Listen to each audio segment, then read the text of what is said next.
The station hung above the planet Valthar like a crown made of steel and light. It was massive, cold, and older than most human civilizations combined. 6 great species had built it together, and for hundreds of years it had been the one place in the galaxy where the most important decisions were made. Princess Serathan Velcora of the Aurelian Empire stood at the center of the Grand Hall and did not move. She was tall, with silver skin that caught the hall's white light, and her eyes were the deep amber color of dying stars. Her robes were white and gold, the official colors of her empire, and not a single fold was out of place. She was 412 years old, and she had stood in this hall many times before, but today felt different. Today she was going to speak about humans. The Grand Hall was shaped like a circle, and around its edges sat the representatives of the 6 dominant species of the galaxy. There were the Cavath, long-limbed and blue, with 3 sets of eyes. There were the Doran, short, grey, and ancient-looking even when they were young. There were the Selen, translucent beings of soft light who communicated through color shifts in their skin. And there were the others, the Mirren, the Thalak, and of course the Aurelians, Serathan's own people. Humanity sat in a provisional chair near the edge of the room. Their ambassador was a middle-aged woman named Clara Voss, with short dark hair and a calm expression that gave nothing away. She had been Earth's representative for 6 years, and she had learned to keep her face very still even when the news was bad. Serathan activated the wide display behind her and began.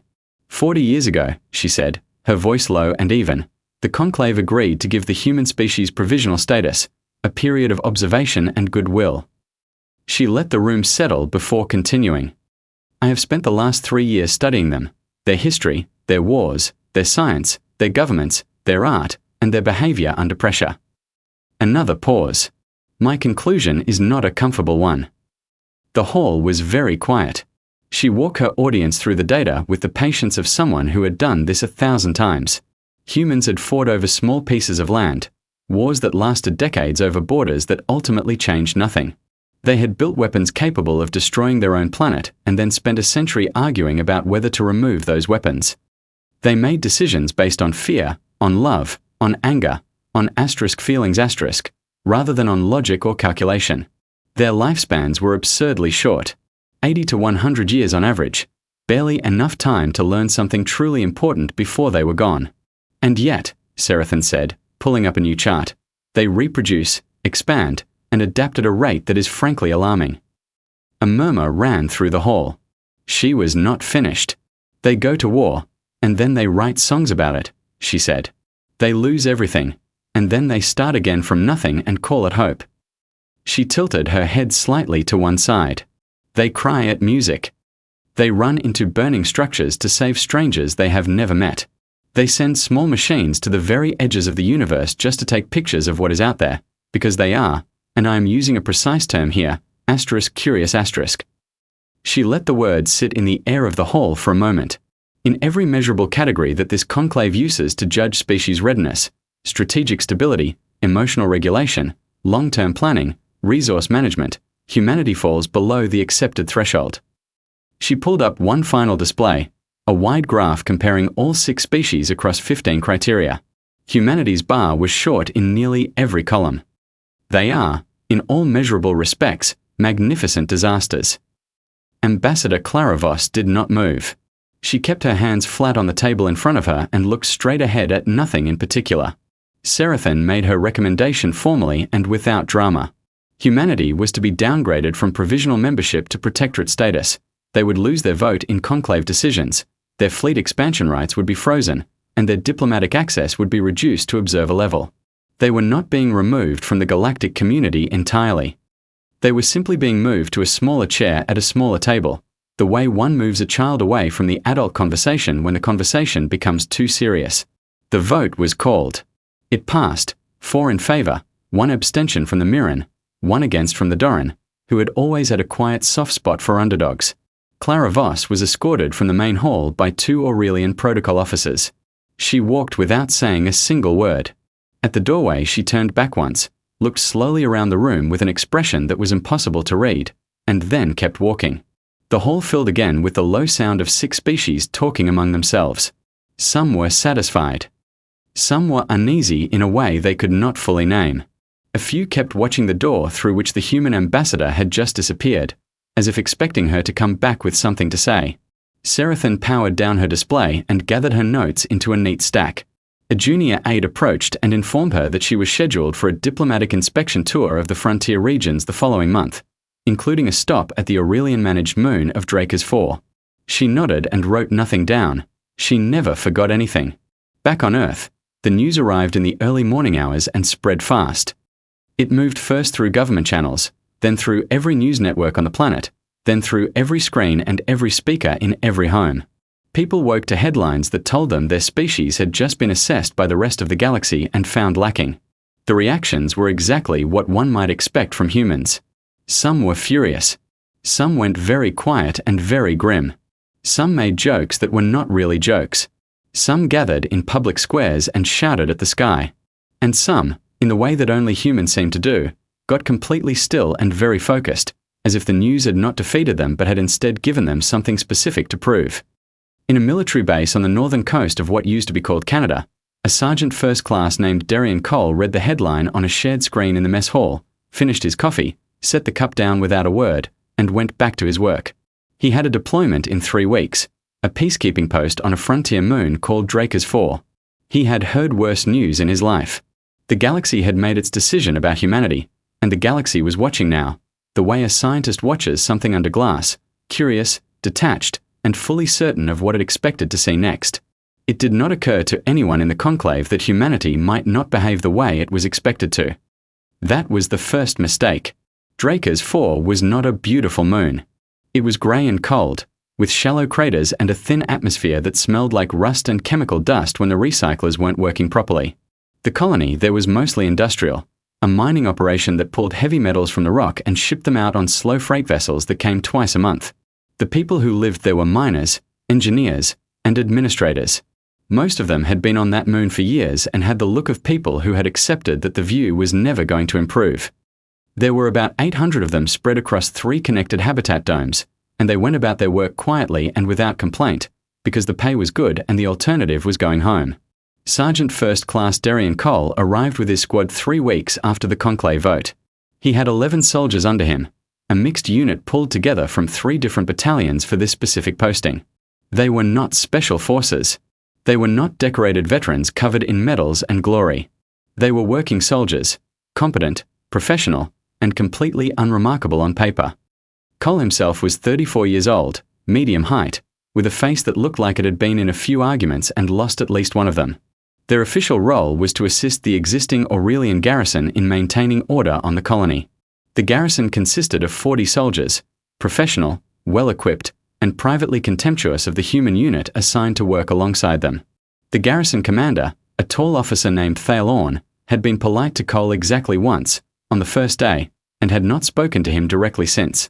Cole did not take it personally. He spent his first week learning the layout of the colony instead. He walked every corridor, every maintenance tunnel, every storage level. He read the infrastructure maps in his Orphaus and asked the maintenance workers questions about which vents were stuck, which doors were warped, and which sections flooded when the pressure seals failed. He did this because it was his habit, and not because he expected to ever need the information. He always needed the information eventually. Princess Serathan Velcora arrived on Draker's 4 on a Tuesday, which was a day that meant nothing to her and everything to the garrison commander, who had spent 2 weeks preparing the colony for her inspection visit. She moved through the facility with quiet efficiency, asking precise questions and recording precise answers in a small silver notebook that she carried with the seriousness of a weapon. She had no particular interest in the human peacekeeping squad and no reason to interact with them. She did not interact with them. The Kavari fleet came at 0340 hours, colony time, and it came fast. The Kavari were not a member of the conclave. They were a scavenger species, brutal, fast, and organized in the way that wolves are organized.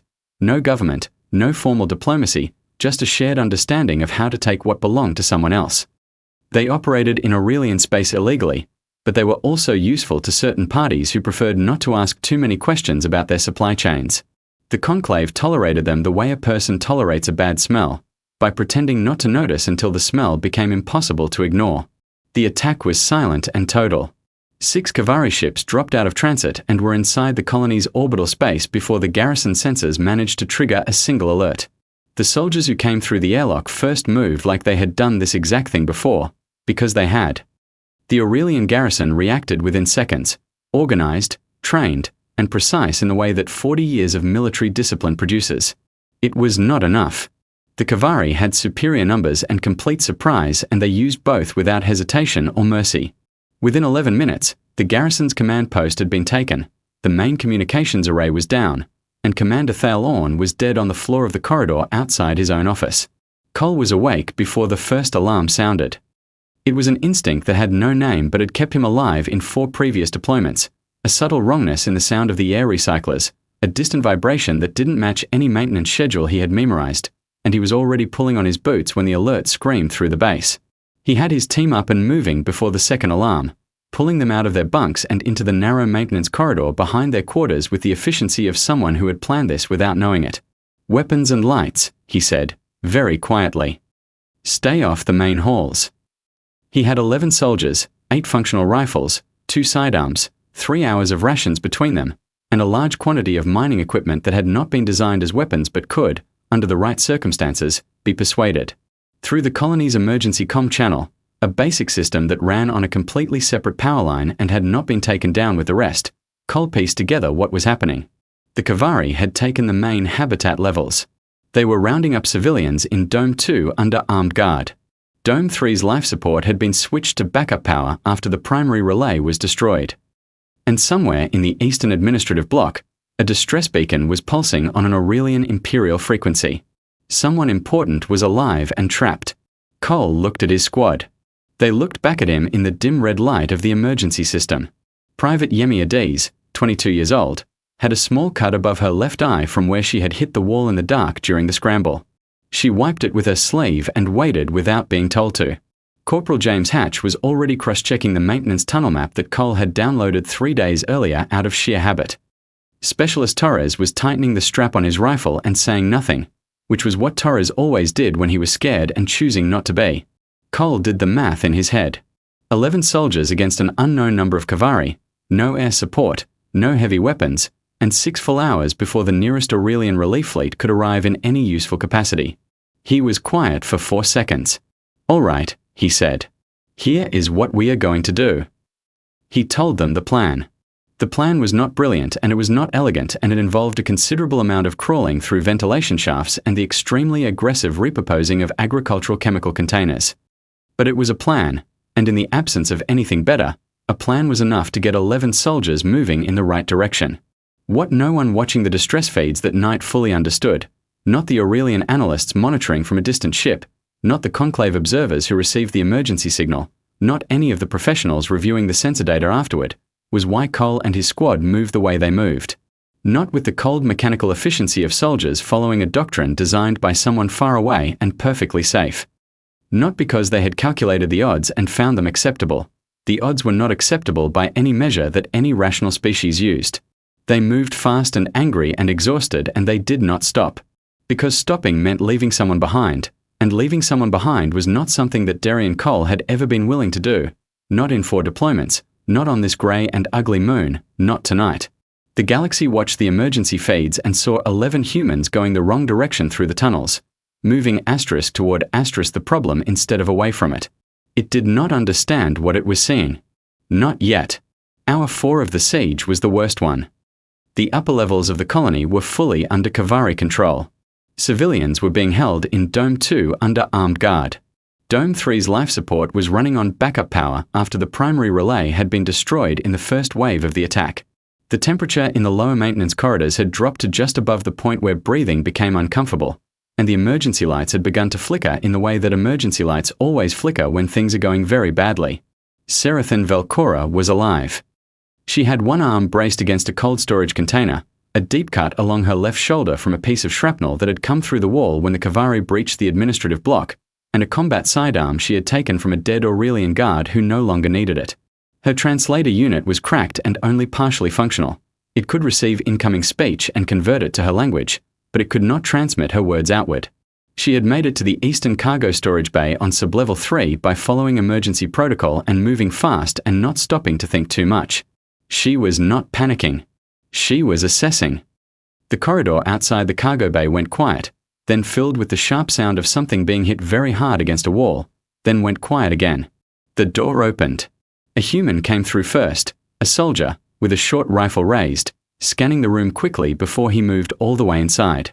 Behind him came two more soldiers, one of them supporting another who had a bandaged leg and was walking with very controlled effort. The first soldier, the one who had entered first, had blood drying on the left side of his face and was wearing body armor that had clearly had a difficult night. He looked at Serathan for a moment with no visible surprise. Then he said, in standard Galactic that was accented but clear, "You're alive, good." He moved immediately to check the secondary door on the far side of the room, found it sealed, and came back. "I am Sergeant Cole. We need to move in about 2 minutes. There is a Kavara patrol working its way down from level 6 and I would rather not have that conversation right now." Serathan did not tell him who she was. Her translator could not transmit, so she could not speak in any language he would understand. She held up the sidearm instead, showing him she was armed and functional. He nodded once and reached without hesitation into a side pouch on his vest, handing her 2 additional power cells without being asked.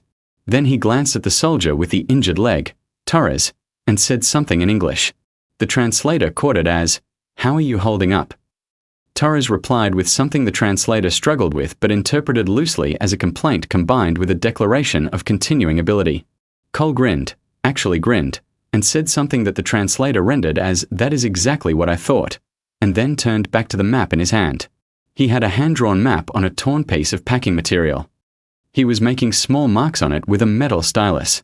He was calm, not the calm of someone who felt no fear, but the calm of someone who had decided that the fear was present, noted, and was currently not the most important thing happening. Serathan watched him. She had spent 3 years studying humans. She had read their histories and their psychological analyses. She had reviewed thousands of behavioral profiles and incident reports and cultural documents. She had believed, with complete confidence, that she understood what they were. Sitting in a cold storage bay on a grey moon at 0430 hours, she was beginning to suspect she had missed something significant. The group moved out into the maintenance tunnels. The tunnels were narrow and smelled of old recycled air and machinery. Cole moved at the front with the map in one hand and his rifle in the other, leading them through turns that he seemed to have fully memorized. When they reached a branching junction he stopped, raised his fist, a signal that Serathan recognized as universal across nearly every military culture she had ever encountered, and they all went completely still and silent. A Kavara patrol moved through the cross corridor 30 meters ahead. The sound of their armored feet on the floor was loud in the silence. Nobody breathed. The patrol passed and kept moving. Cole waited 10 full seconds after the sound faded, then pointed left, and they moved again without a word spoken. Halfway through the 4th tunnel they ran into a problem. A Kavari scout, separated from its patrol and moving alone, came around a corner and had exactly enough time to raise its weapon before Cole hit it with his full shoulder at speed, drove it hard into the wall, and followed with 2 fast strikes using his rifle stock that dropped the scout completely. He stood over it breathing hard for a moment with his jaw tight. Then he looked back at his squad, confirmed everyone was still upright, and said, "Keep moving." They kept moving. They stopped in a wider junction room, a space where several shafts came together, to let Torres rest his injured leg for 2 minutes without compromising their speed. Cole sat against the wall across from Serathan and drank from the water tube clipped to his vest. He looked at her shoulder wound with a professional eye and said, in careful standard Galactic, "Can you still move it all the way?" She raised her arm and rotated it to demonstrate. He nodded and said, "Good." And that was the end of the medical consultation. There was a pause in the movement. Cole looked at the ceiling with the expression of someone running through calculations in his head, then looked back at Serathan with the open directness that humans used even with complete strangers, as if the social distance that most species maintain simply did not apply to them in moments like this. "Are you scared?" he asked. She processed the question. It was not a tactical question. It served no strategic purpose. It was the kind of question humans asked each other in dark places, not because the answer changed anything about the situation, but because the asking itself carried a meaning. Asterisk, I see you right now, and you are not alone in this. Asterisk. Her translator could not transmit, so she said it anyway, to herself, to the dark, to the version of the conversation that only she could hear. I do not experience fear the way your species does. My training replaces it with analysis and forward action. He could not hear her.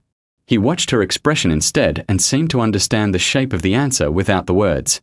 He was quiet for a second. Then he said, with no particular drama in his voice, "That sounds lonely." She had no response for that. She had a response for almost everything. She was 4 centuries old and one of the finest diplomatic minds in the known galaxy, and she had spoken before the conclave more times than most species held elections. But she sat in a cold maintenance tunnel on a grey and unremarkable moon with blood on her shoulder and dirt on her diplomatic robes, and she looked at this tired, bleeding, completely ordinary human soldier, and she had nothing. He stood up before the moment became uncomfortable, checked the map one more time, and said calmly, 2 more hours, maybe a little less. There is a comm relay 2 levels up. If we can reach it, we can send a full signal and speed up the fleet response time significantly. He moved to Torres and helped him to his feet with one hand under the arm, not making it a big gesture, just doing it.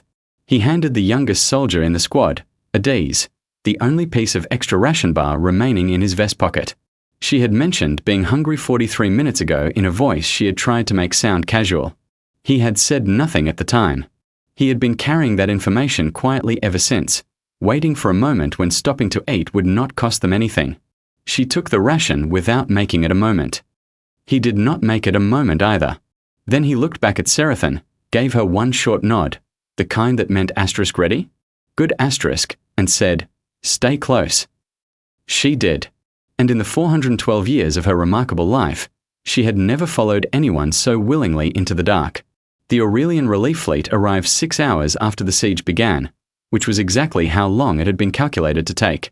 By the time the first warship cleared the upper atmosphere of Draker's 4 and the soldiers inside began their deployment, the Kavara fleet was already crippled.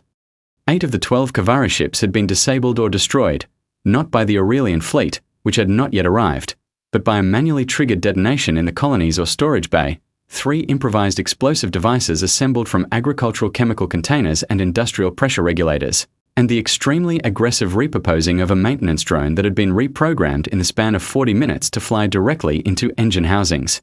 12 human soldiers were standing when the Aurelian forces entered the colony. 3 were wounded.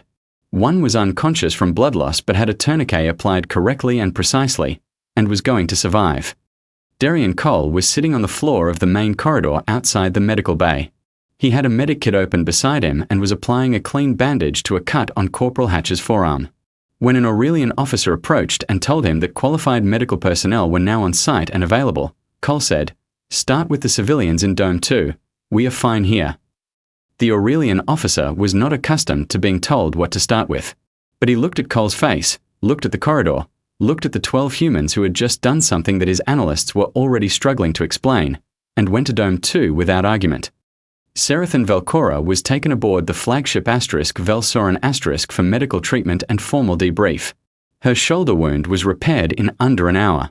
She sat in the debrief room afterward and answered every question asked of her carefully and completely. That was her nature, and 6 hours in a maintenance tunnel had not changed her nature. But when the debrief officer left and the room was quiet, she did not move for a long time. She requested the ship system to send her the helmet camera footage from the human peacekeeping unit. She watched it once, start to finish. Then she watched it again. Then she began watching specific sections repeatedly, pausing the footage at moments that her analytical mind kept returning to, not because she did not understand what she was looking at, but because what she was looking at kept not fitting into the categories she had spent 3 years building. She paused at the moment Cole turned back mid-movement to check on Torres, not stopping, not slowing significantly, just a single glance and a slight adjustment in his pace so that the injured soldier would not fall behind or feel abandoned. She paused at the moment Adiz nearly froze solid at the sound of Kavara voices echoing through an adjacent shaft, and Cole put one hand briefly on her shoulder, not speaking, not giving a speech about courage, just being physically present for 2 seconds until Adiz straightened up and moved again. She paused at the moment Cole sat down next to the unconscious wounded soldier outside the medical bay and refused to leave until every one of his people had been treated first. He did not make a declaration about it. He did not explain himself to the Aurelian officers who told him the medics were ready for him. He simply sat there, doing something useful with his hands, and waited. Serathan watched the footage 17 times over the next 3 days. On the 4th day, she requested a formal meeting with Sergeant Cole before he was transported back to Earth. The meeting was arranged in a small plane conference room on the Velsoran, the kind of room used for administrative meetings, with simple chairs and a table and no ceremony of any kind. Cole arrived in a dress uniform that was 2 sizes too large because it was borrowed, his own having been destroyed at some point during the previous week. He stood straight when she entered, put his hands behind his back in the correct posture, and said "Your Highness" in a tone that suggested he had learned her identity recently and was still adjusting to the size of the gap between *woman in a cargo bay and *princess of the Aurelian Empire*. Serathan gestured to the chair across from her and told him to sit. He sat. She looked at him for a moment, this ordinary man in a borrowed uniform, with the remains of a bruise along his jaw and tired eyes that were still completely steady, and then she asked the question she had been building toward for 4 days. When you made the decision to go after that beacon, when you chose to move toward the problem instead of holding a defensive position until relief arrived, what exactly did you calculate? Cole thought about it honestly and did not rush his answer. I did not calculate much, he said. I knew the fleet was 6 hours out. I knew the civilians in Dome 2 could not last 6 hours in Kavari custody with any real certainty. I knew we had options if we moved fast, because I had spent a week learning this colony's tunnels. He paused for a second. So we moved fast. But you could not know the outcome, Serathan said. No, he agreed. And you were afraid. He looked at her steadily. Yes. But you went anyway. He nodded slowly, with the expression of someone who found the question slightly puzzling, not because it was a bad question, but because the answer seemed so simple to him that the need to explain it was the surprising part. Someone had to, he said.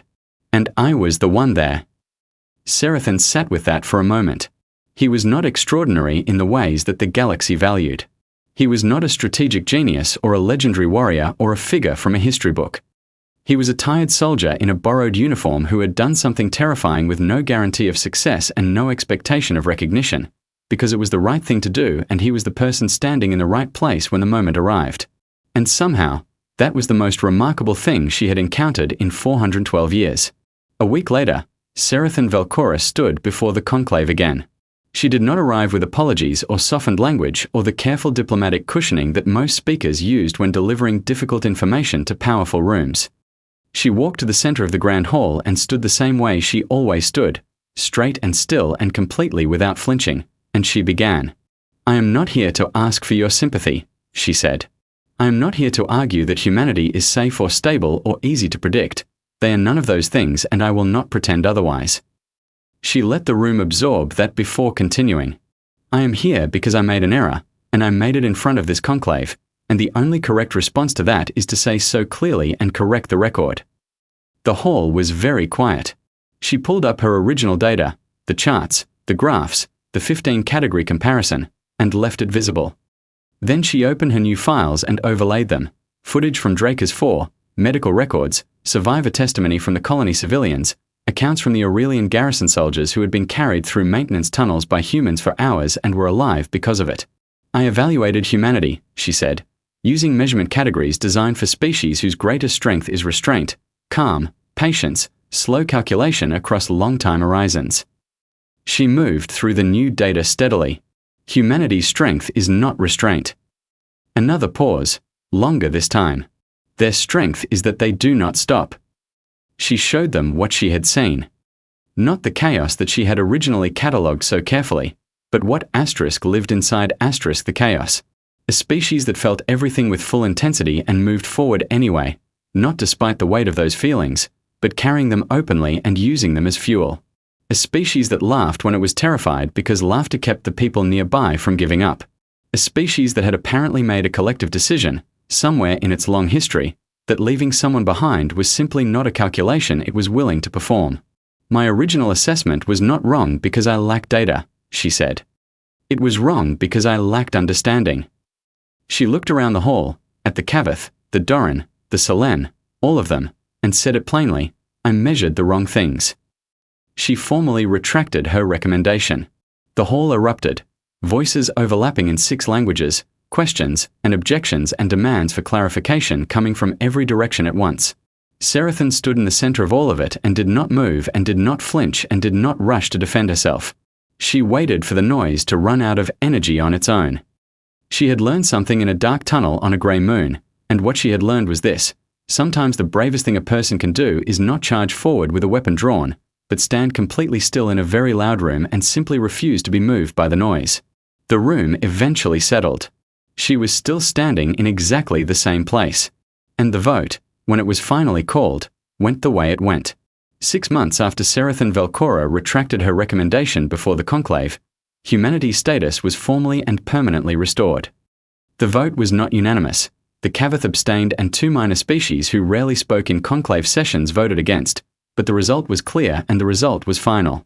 Humanity was reinstated as a full sovereign member of the galactic community, with fleet rights restored, diplomatic access fully returned, and a permanent seat in the Grand Hall of Vailthar. Ambassador Clara Voss sat in that seat on the morning the announcement was made and kept her face very still, the way she always did when the news was good, and she did not want to let it show too much.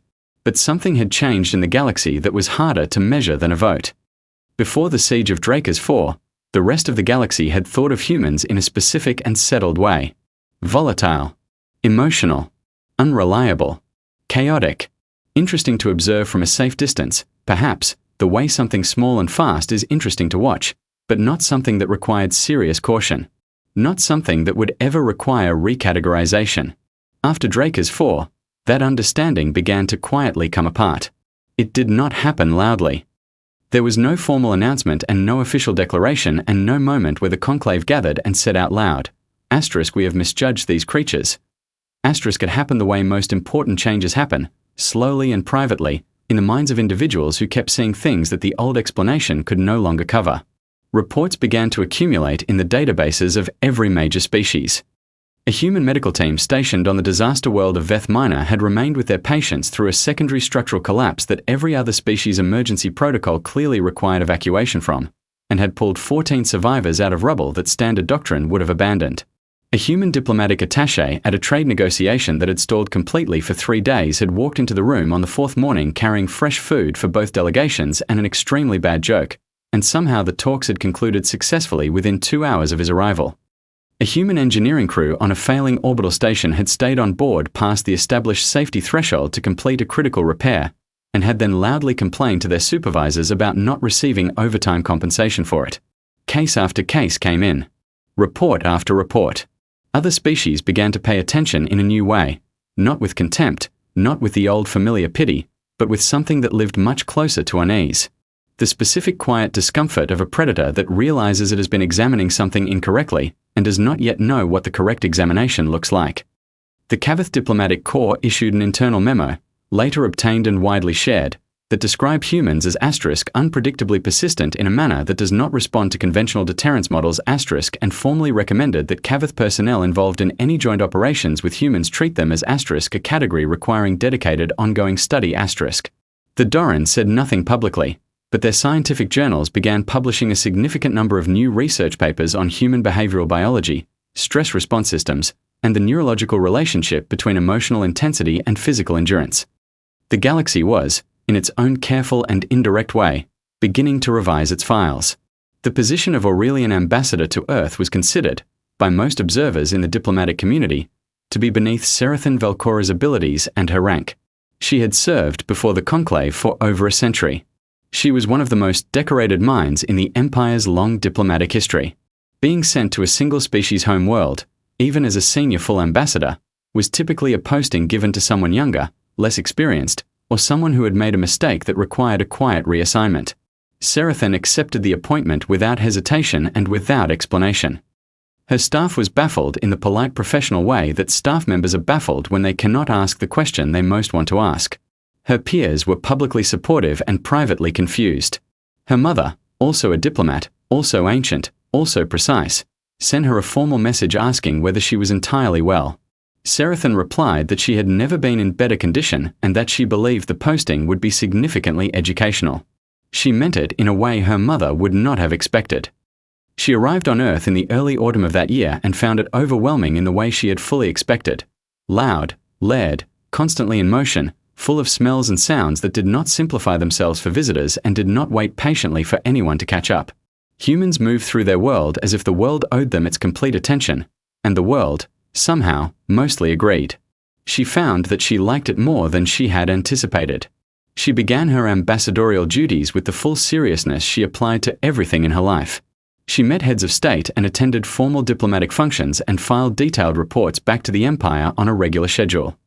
She began learning a human language, English, which was still the most widely used, at a pace that quietly astonished her staff and mildly alarmed the human interpreters who found themselves less necessary with each passing week.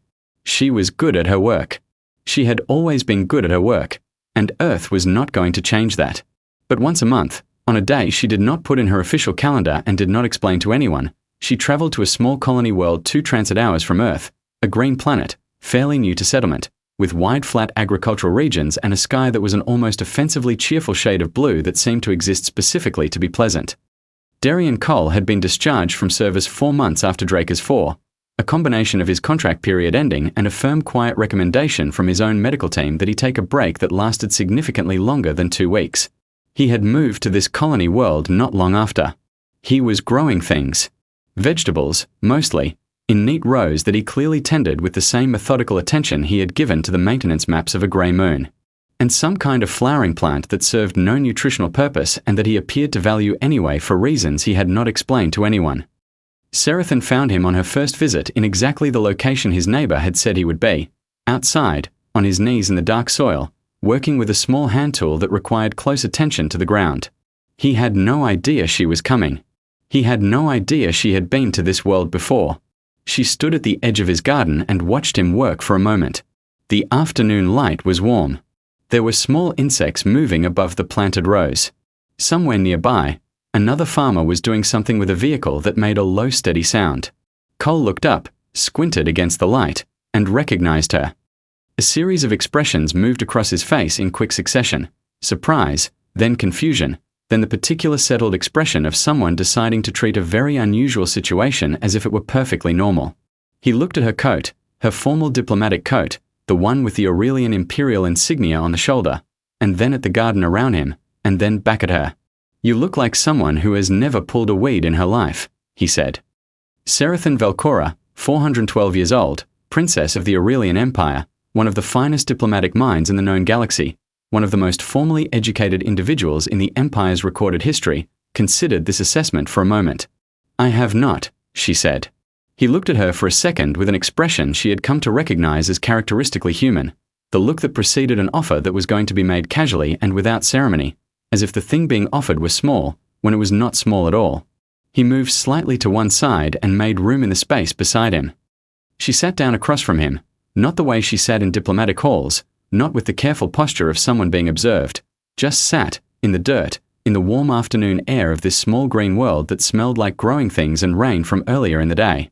He picked up a second small hand tool from the pile beside him and held it out. He pointed at a patch of ground near the base of the nearest plant, where something with shallow roots was competing with the vegetable for space and water. She looked at the patch of ground. She looked at the tool. She looked at him. "What exactly am I doing?" she asked. "You will figure it out," he said, and turned back to his own row without further instruction. She did figure it out. It took longer than she would have preferred, and she pulled out 2 things that were not weeds and had to put them back carefully, and she got dark soil on her diplomatic coat in a way that would require attention later. But she figured it out. They worked in the afternoon quiet for a long time, 2 beings from opposite ends of the galaxy, on a small and ordinary world, doing a small and ordinary thing together with no audience and no record and no significance to anyone except themselves. Far away, the conclave turned on its endless business. The great species of the universe did what they had always done, measured and calculated and assessed, and occasionally, when fortune allowed, learned something genuinely new. And in a garden on a green world that the galaxy had not yet gotten around to naming properly, Serathan sat in the dirt and worked with her hands and thought the last thought she would have that afternoon before the comfortable quiet settled fully over everything. It was not a diplomatic insight. It was not a strategic conclusion. It was 4 words, very simple, that she had already said once before in the Grand Hall of Valfar, and that she knew, now, she would carry with her for the rest of her very long life. *We measured the wrong things. *.